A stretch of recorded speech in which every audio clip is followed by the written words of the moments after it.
Hello everyone, welcome to PHTV Channel 4 in Palos Heights. I'm Sue Jankowski and we are around Palos. Today we have Gus Vanderbrink from Sertoma Center, Inc. Welcome today, Gus. Thank you. Thanks for coming in. It's nice to be here. Well, you know, we're excited for, first of all, this is our first guest that we've had in a long time, and we're staying that 6 feet away, and we've got our masks and everything on, so we're being very safe and safety conscious. But it's really nice to have someone in here today, and we're really glad it's Sertoma, because I think everybody sees that word, or maybe you see like them collecting, you know, once a year or whatever, or you see that they're having a function or something like that, but you may not know what Sertoma is. So today, Gus is going to really kind of give us a nice overview of what that is, and then you will know all about it. So Gus, first of all, you just mentioned that you have been part of Sertoma for 26 years. Yes. So that is a good long time. You've got a great history with the whole facility.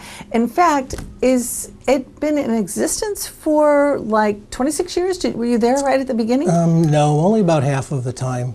Actually, there have been only 2 executive directors at the center, and we started in 1971. And we started as a traditional sheltered workshop doing work and other activities with individuals with intellectual and developmental disabilities. So only about half the time. Okay, so very important. It's a center that is for intellectual and physical disabilities and also mental illness. Yes, we serve both populations. Okay, and that's really the framework that Sertoma works with, and that started in 1971. Now, in 1971, it had to be so much smaller and so much, I mean, when something just starts up like that, it had to be just such a fledgling, and now has blossomed into quite a big Right, when we opened our space. doors, I've been told that we had 3 staff members and 11, we call the individuals we serve consumers rather than clients or patients. And we had 11 consumers, and we started with a $50,000 grant from the Department of Mental Health and Developmental Disabilities then, back in 1971, and a small 3,000 square foot building located on 143rd Street in Elsa, where we are now.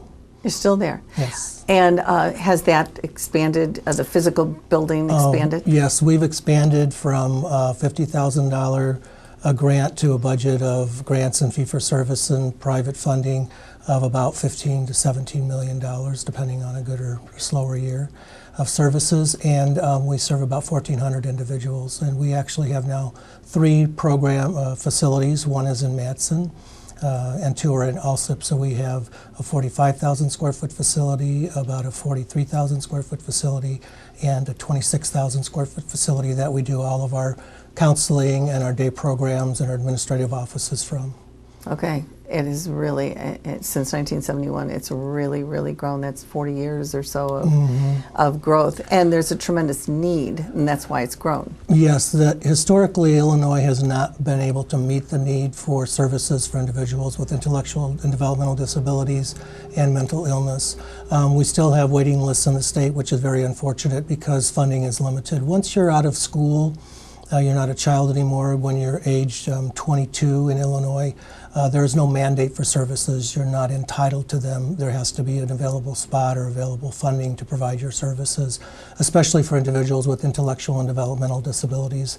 People with a mental illness, they can get state plan funding, which is state Medicaid health plan funding, without having to wait, because those are entitled services. So it's a complicated system, and that's one of the things we really pride ourselves in.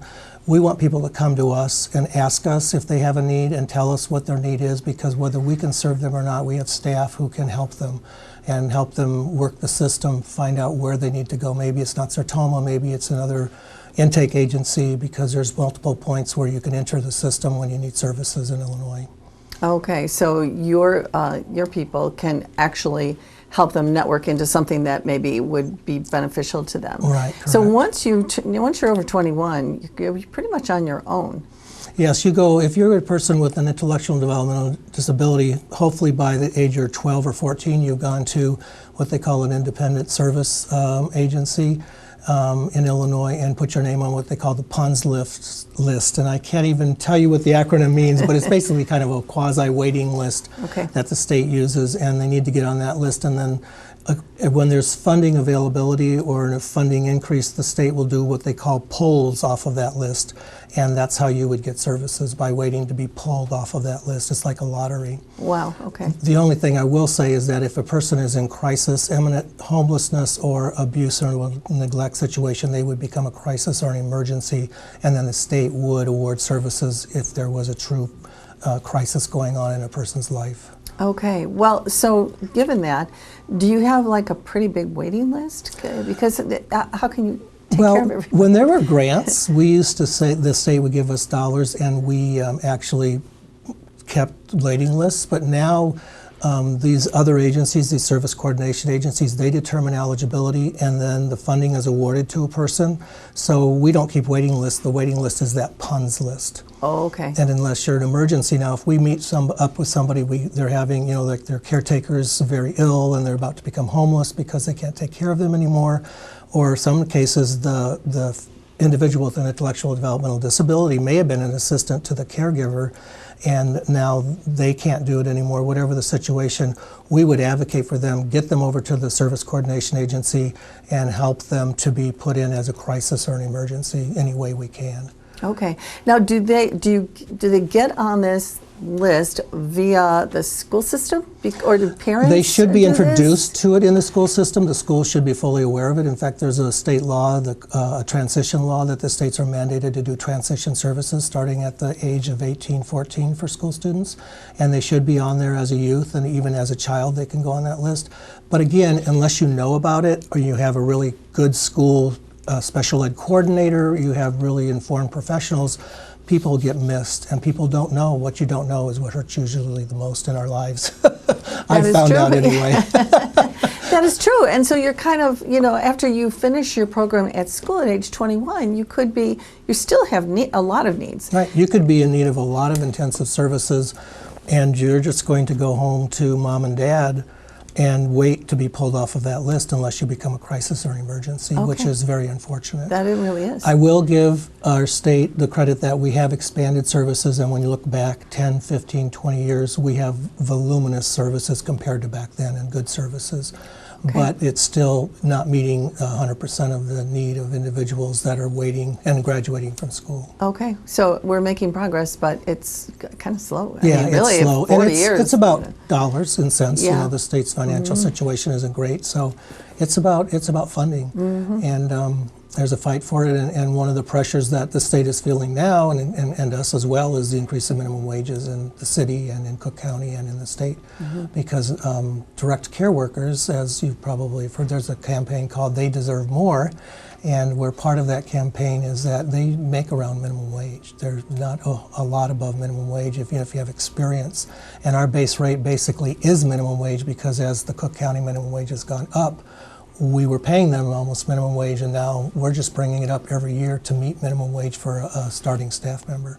So it's got to be a little bit difficult to keep the staff. There is a very, very big crisis in staffing for line workers, direct care workers. We call them direct care professionals in our field. And keeping them, you're competing with the Amazons, with any retailer really, with the food service industry, that they're all paying more. Generally, they're trying to keep up above the minimum wage, some because they need to keep employees. They're having the same struggle. So we really find that people who come to us are people who care about other people. They have a special heart for caring for people, and they're motivated. They have to pay their bills and everything, but whether they make maybe $1 more at Amazon or $2 or at Wendy's or wherever, that isn't the motivation for them just for the dollar.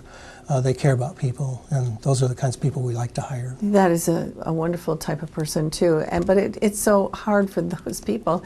You want to have a heart, but you also have to pay your bills. So, I'm all for them getting the amount of money that they really, really deserve. Definitely. So are we. We give every dollar we can of any of the increases, and obviously any of the direct minimum wage increases go directly to increase line staff wages. Okay.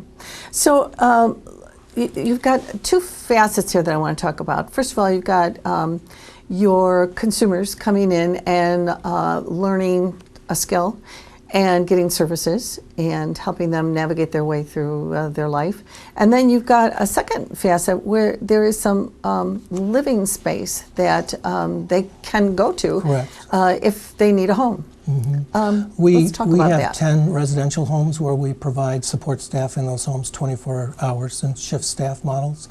And we have about 50 to 60 individuals living in those homes. So we've done that since 1991. We opened our first residential group home, and yeah, it's the individual's home, and they live with between 5 and 7 individuals in a home that we've purchased, we've remodeled, done whatever to make it meet all the life safety and all of the living standards needed, and we provide them support in their home. So they have some round-the-clock supervision because they can't really live on their own. So again, this is staffing that needs to be there, and that's monies that need to be had and those are actually the for hardest staffing positions to fill because of the hours. You know, most people would really like to work, 8 to 4.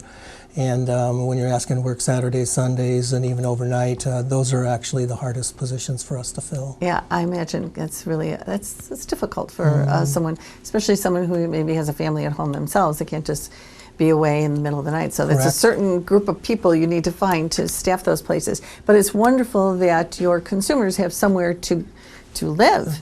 Now, do they go from their group home, if I'm calling it the right thing, to into the center to get some job skills? Well, pre-COVID, that was generally what happened. Yeah. Yes, an individual may go to our center or another agency. Not everybody who lives in our home comes to us for their day programs. For day programming, for recreational, for living skill training, for whatever they may need. We also have individuals that are working in the community. We provide employment services. That's one of the things we really want to focus on, is helping a person who wants to work in the community to get a job. So they may go to a variety of different places. Again, it's their home like yours and mine. We try to make that schedule, that environment with their choices in mind, with their choices driving what we do, and also the same in day program. What do they want to do? I remember back in the day when I started, and I'll give a little age here, in '79, that when you sat in a staffing with individuals, really it was mom and dad and the social worker, the professional saying, well, talking about Johnny in the third person. It's like, Johnny should do this. This is what Johnny's goal should be. And we've really changed that. Now we actually try to, we have actually a page-by-page guide. If a person has the ability to and wants to do it, they can actually run their own staffing by going through just a book, and it's all picture driven and everything in short sentences. So they're the ones driving their life plan. They're planning they can for make their choices life. about they can what make choices. appeals to them. Right, but there's always choices, limitations within funding availability. Because the ultimate goal for us in Illinois, and actually by federal guideline, is that we really want to close facility-based settings, and we want people to go out from their home to do things like you and I do, work, go to the park district, go to the library, do everything really in the most normal way possible, rather than going to a congregate facility setting. But the funding levels don't provide for that kind of staffing, the intensity you need to do for those sorts of things. Yeah, well, I hope there's a hope for the future that, since you have grown so much and expanded so much and things have changed so much, that maybe that will change too. Time will make it better. Yeah. Over time, I think things will continue to improve. Unfortunately, it does come down to needing resources to be able to pay. Right. We're a people business. We have staff. Most of our costs are people helping people. So that's the biggest driver. One of the things I just want to say about our history too is, and I don't know if people know this, but we were actually started by 3 Sertoma clubs, which Sertoma clubs are like Lions and Kiwanis clubs, in 1971. And they were given a challenge by a club member who was a director, I believe, on what was then the board of Kennedy School and Job Training Center, which is now St. Cloud's of Illinois.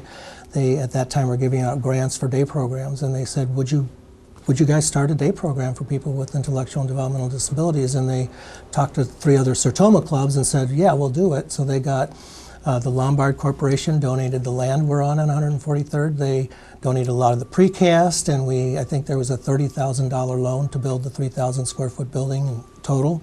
And we started with those 3 Sertoma clubs leading the way. So I want to give the Sertoma clubs a kudos because they're really the founders of Sertoma Center, thus our name.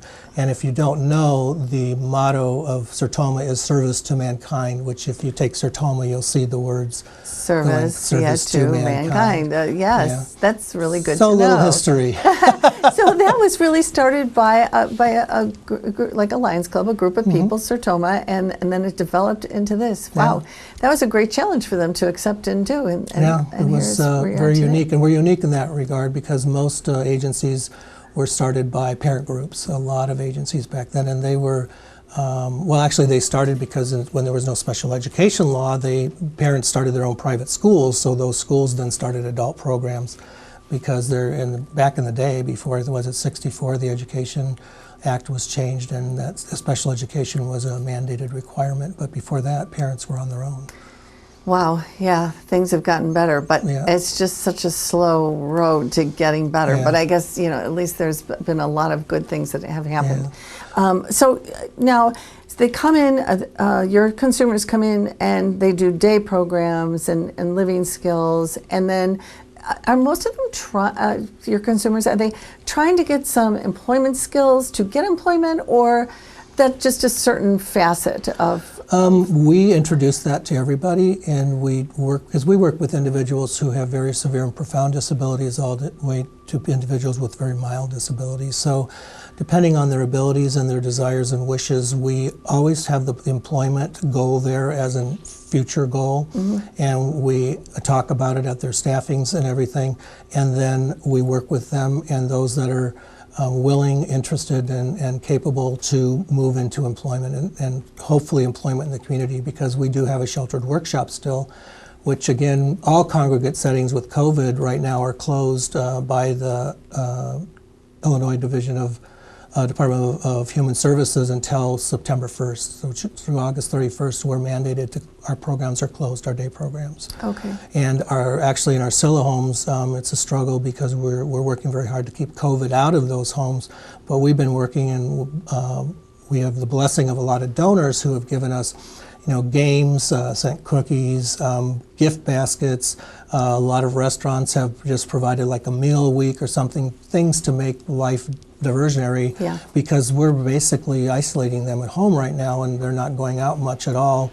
A van ride, but when we're not going into museums and all Anywhere. the libraries or No. anywhere right now. No. So that's been the most challenging, is really providing the services and making all the things. Well, we're all been in isolation, so I guess everybody's in the same boat. But now we're doing that still through August 31st. So it's not really, it's really hard for people to be isolated or kind of just staying at home for that long of a It's period. very difficult. It's very difficult when you have a lot of resources at home, but when you don't, it's really tough. And so I just want to ask you one thing, though. You said Scylla home. I'm sorry, yeah, we have a lot of acronyms. I know, so I'll throw them out. That is a community integrated living arrangement, better known in lay term as a group home. Okay. Okay. That's why I just wanted everyone to know what a Scylla home was. Thank you for that, because my board, I'll be at a board meeting, I'll spit out acronyms, and they're always Like, chastising me. What's that mean,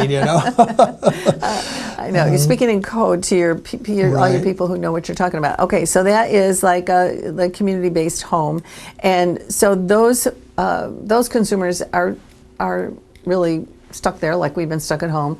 And your day programs where people aren't, living, you haven't been able to do that either. Like any of us, we're not doing that. The only place that we are starting them up, actually we started them up this week, is our mental health services. We have all of the, CDC, and we have protocols in place for taking temperature and social distancing and masks and everything.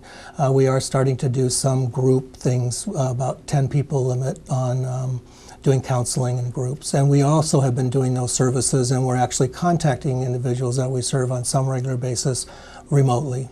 And we have been doing remote counseling and anything we can. We also have programs on our mental health side that we do work with the homeless. So we've been still having our staff go out and using precautions to engage the homeless and try to meet their needs as well. Something newer to us, but most individuals, I don't know what the statistical numbers are, but a lot of individuals that are homeless also have a mental illness. So We've received some federal grants that we've applied for to actually reach out in the community and identify those people and try to connect them with services, whether it's mental health services, housing services, whatever we can get them to agree to, because it's by choice, that they're willing to engage, so that we can get them off the streets and get them into a stable living environment, and hopefully continuing services for their medical, their mental health, whatever their needs are.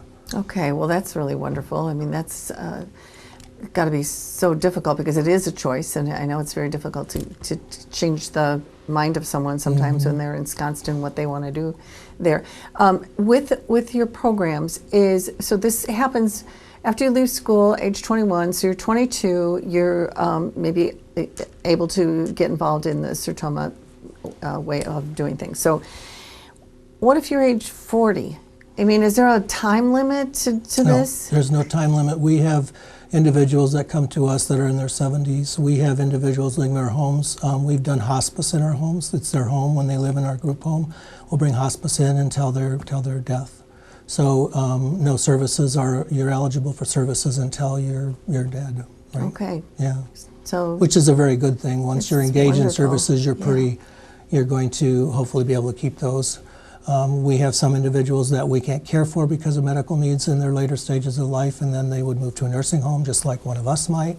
So yeah, it's for life that we would provide services. All right, and they can come in at, maybe their parents pass away or something. They can come in at age 50 and yeah, and hopefully they've already been engaged in services, because really the best for an individual is for the family to have them engaged in other services rather than, this is my personal opinion, than home with mom and dad. Because we have seen crisis where a person, it's really traumatic if they've been home and not engaged in any outside services, and then suddenly one mom or dad passes away, and then later the other becomes too ill to care for them, and none of the other family members can care for them. Then they're suddenly now pushed into a group home or an environment they're not used to, and that can be very traumatic. So I'm a big promoter of when they're young, just like anybody else, they ought to go live on their own. They ought to try to get a job on their own, independent in their day activities, and go visit mom and dad on the weekends. Go there for a week vacation or go on vacation. But let's have a person with a disability have the most normal life, like we call normal anyway. Right. What's normal we'll be seeing in the future with COVID. Yeah, who knows? What our habits are, but I think it's, my personal opinion is just that it's really good for a person to be out there and doing things with everybody else. Without a doubt, I agree with you. Now, I was looking through this information I have about Sertoma Center, and there's some great stories, success stories in here about consumers that have come in, they receive a service or many services, and then they are out in the workforce. Like they're working a job somewhere, which is wonderful. And some people some of them are working a job within the center. Right. So. I guess a determination would be based on what their skill set is and locating a job for them, because you have to have a place to, that needs that skills that they have. How do you go about finding those, grocery stores or wherever they can, have a job that really meets their needs? How do you go about making that connection? We actually, in our employment services, have job developers, and they actually go out and, any way possible, get into a Home Depot or a Jewel or a hotel or a manufacturing plant. They go to the HR department and they explain what our services are and that we would like to match employees to their needs, and we would work with them to take a job description and break it down into the tasks, and then we would look at people that come to us seeking jobs, and we would match them in those with those job descriptions, and then we would work with the employer to basically hire them. So we're a placement agency. Yeah, yes. Well, just a specialized one. I mean, it really is, and what a great thing that you learned a skill at the center, and you go out and you can work a job. Everybody wants to have a fulfilling life where you're doing something that means something, and that's got to be a wonderful thing. You ask the individuals we serve, most of them will say, I want a job. Yeah. And they also, as all of us are socialized, they want a paycheck and they would like to make some money. Yes. Have more discretionary dollars. Right. I got things I want to buy. That's right. And these great stories here about some of the employment opportunities that they've had and they've had success with. That's got to make everybody who works there feel terrific. Right. There's a lot given back, even though you work hard and the pay isn't the highest. There's a lot of reward in working to help others. And I don't just say that for people with intellectual and developmental disabilities and mental illness, but any elderly, whatever. It's rewarding to see somebody blossom, somebody gain something that they wouldn't have had a chance without you helping them or somebody helping them to get there. And in that regard, we have a lot of people supporting us do that, and I just want to say a kudos to our community, to our individual donors. Just during the COVID time, we've seen many companies and restaurants come, just to name a few in our community. The Country House provided meals, Portillo's, Redbird Cafe, McDonald's and Elsip. Darwin Furniture provided some furniture bedding for us. C.G. Erickson made a financial donation, as well as Advocate Health, and it's a long list of people. Isn't that wonderful? As well as people that support us throughout the year. We have a giving club. If people want to get involved, they can go to our website. There's a icon tab that says Get Involved, and it tells you how you can volunteer. You can donate, you can do several different things. We right now have the COVID thing on there, make masks for us. We are providing every staff member, and we provide much more in certain instances and where we need them for homes and everything and for COVID exposure, but just trying to provide every single staff member with 3 cloth masks so that if they go into our facilities, whatever, they can wash 1, 2, they can always have a mask for their job. PPE, protective equipment, has been a real challenge during this time, but we've had so many people who have donated. We had one donor who came forward and actually was importing masks for another entity, and they sell them as well, and they donated 1,000 masks for us. So wow. It's just it's been really a nice thing, and it makes you feel like you're really supported in your efforts when running residential, whether it's an ICF for elderly or people with disabilities, whatever it is really, really challenging in this COVID time. And it's put a lot of stress, and our staff deserve, they are heroes, and I give them just the hugest kudos for doing their job, whether it's in the community with our mental health staff reaching out, or if it's in our group homes. Thank you. Well, that is wonderful. There is, I was talking to Gus about the list of donors. It's individual people, it's companies, it's so many people, and you can be part of that too. We were talking about volunteers as well, which of course right now with the COVID, there aren't volunteers needed. But I think a lot of times that we as a group of people who have so many advantages in our life are looking for a place to volunteer time or items like masks or whatever you need on a weekly basis in normal times, or the donation to money as far as money goes. And so I think it's great to go on that website and take a check, see if there's any ways that you can help. There's never enough funding given from the government. I mean, you kind of have to rely on some generous donations as well as your government funding. We just reach out don't and have enough. a lot of benefactors who help us to make up that gap, I'll call it, in providing the quality and the needed services we're going to provide, and what the funding actually does pay for. Yes, and now I guess too, I would think that hopefully the schools are doing a great job getting recommendations so that the people leaving a regular traditional school get connected to the Sertoma Center.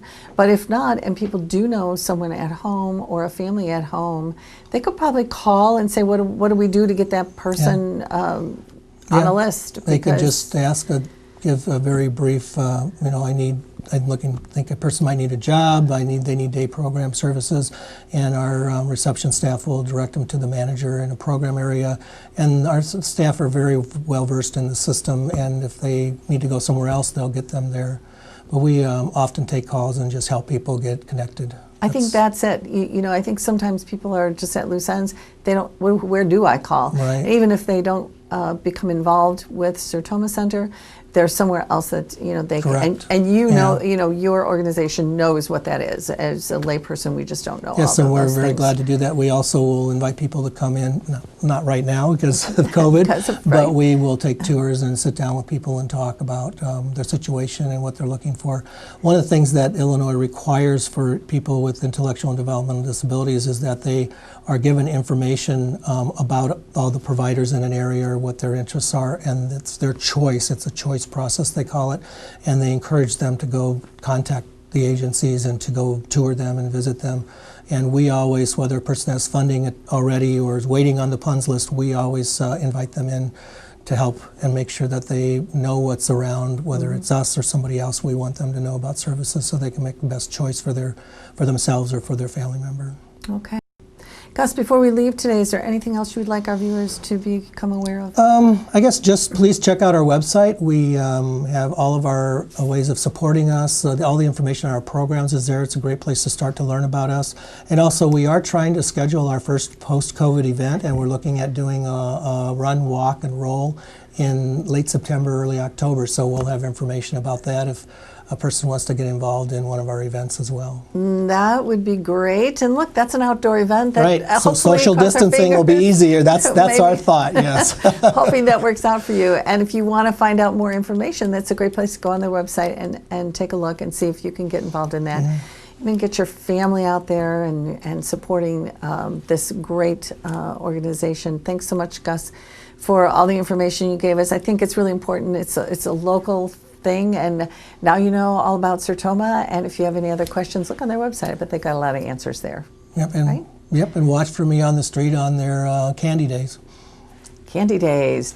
When is that usually? It's September? in September, October. The clubs all, or not all of them, but most A of them lot have of a them. candy day. Okay. So, now I'll be out there. you'll know what you're donating to by buying that candy, giving that nice donation. You know what it's all about. Thanks, Gus. Thanks for venturing out today and thank joining you. us on Channel 4. Thanks for watching us, and we'll see you next time on Around Payless.